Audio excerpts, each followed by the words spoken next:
Hello everyone, welcome to my channel. Today we are going to do the complete analysis of the poem O Captain, My Captain by Walt Whitman. Without much delay, let us know our poet first. So Walt Whitman was an American poet and is often referred to as the father of free verse. He was born in the year 1819 and died in the year 1892. His famous works include Leaves of Grass, Drum Taps, Franklin Evans, Democratic Vistas, sequel to Drum Taps, etc.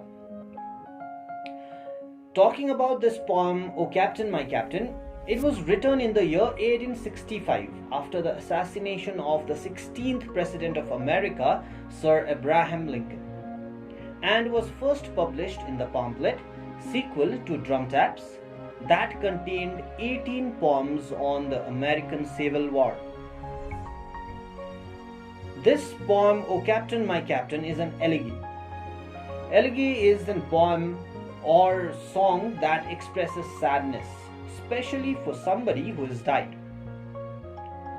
Now, let us move on to the analysis of the poem. The poem opens with the line, O Captain, my captain, our fearful trip is done. The ship has weathered every wrack. The prize we sought is won. The port is near, the bells I hear, the people all exulting, while follow eyes the steady kneel, the vessel grim and daring. But oh heart, heart, heart, oh the bleeding drops of red, where on the deck my captain lies, fallen cold and dead.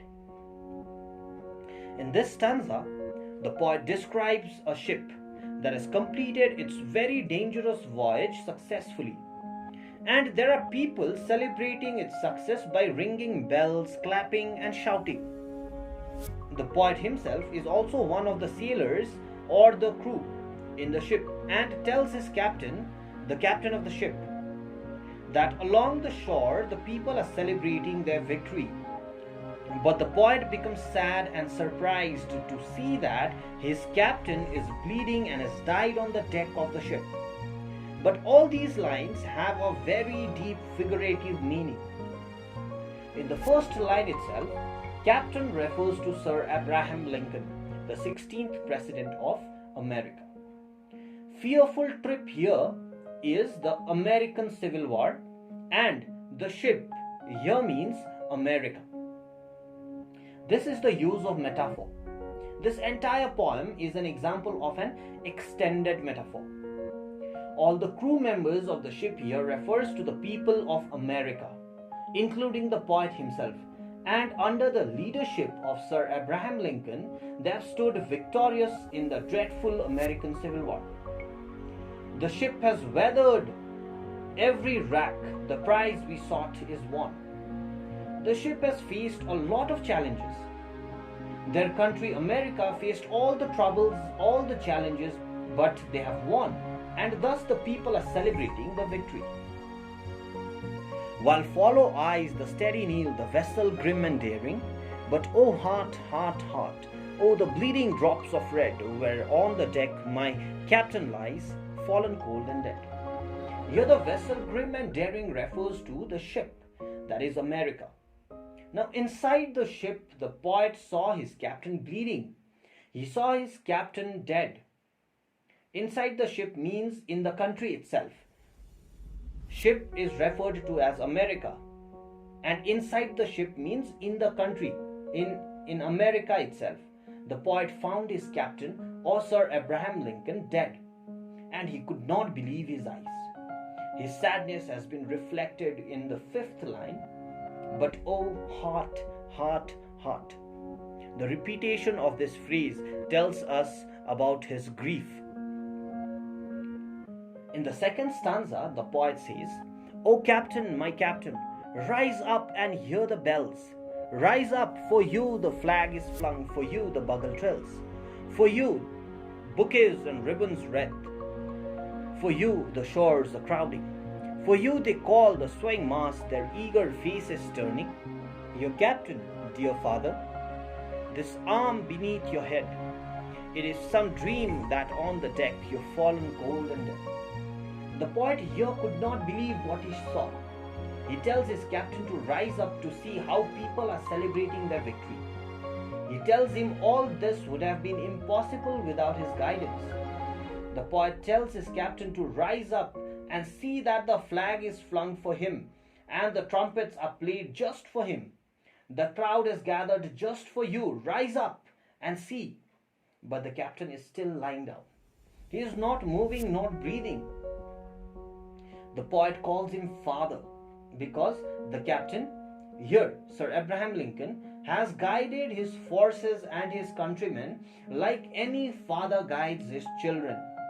So Abraham Lincoln here is portrayed as the father figure. Here we can have another meaning as well.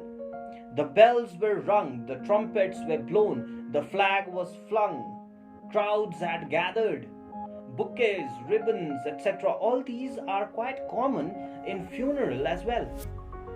So this stanza also tells us about the funeral of the 16th President of America.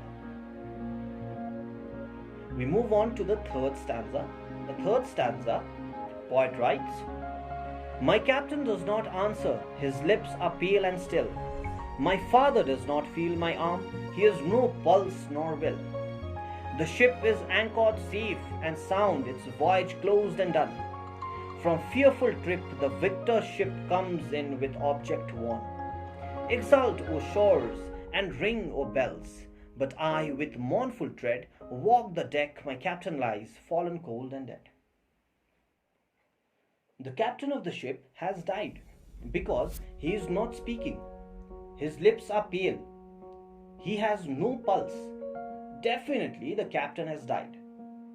But the ship has reached its destination safely. The people are enjoying.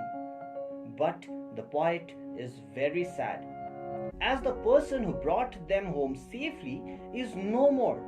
The person who had taken all the important decisions has died. When Sir Lincoln didn't answer anything, and when the poet saw that his lips were pale and still, the poet was sure that Sir Lincoln was no more. For the second time, the poet calls Sir Abraham Lincoln his father. This shows that Sir Lincoln had done a great job for America and for the common people there. He says that the ship is anchored safe and sound. Its voyage is closed and done. The Civil War has ended and Sir Lincoln has been victorious. Now America is very much safe. But the most important person whose guidance led them to victory is lying down dead. And this made the poet very sad. Here we complete the analysis of the poem, and I hope this has helped you at least to a certain extent. If yes, support me with your likes. Also, share and subscribe to my channel if you are interested to study with me. Also, let me know if there are any questions through the comment box below. I'll try to answer your questions at the earliest. Thank you.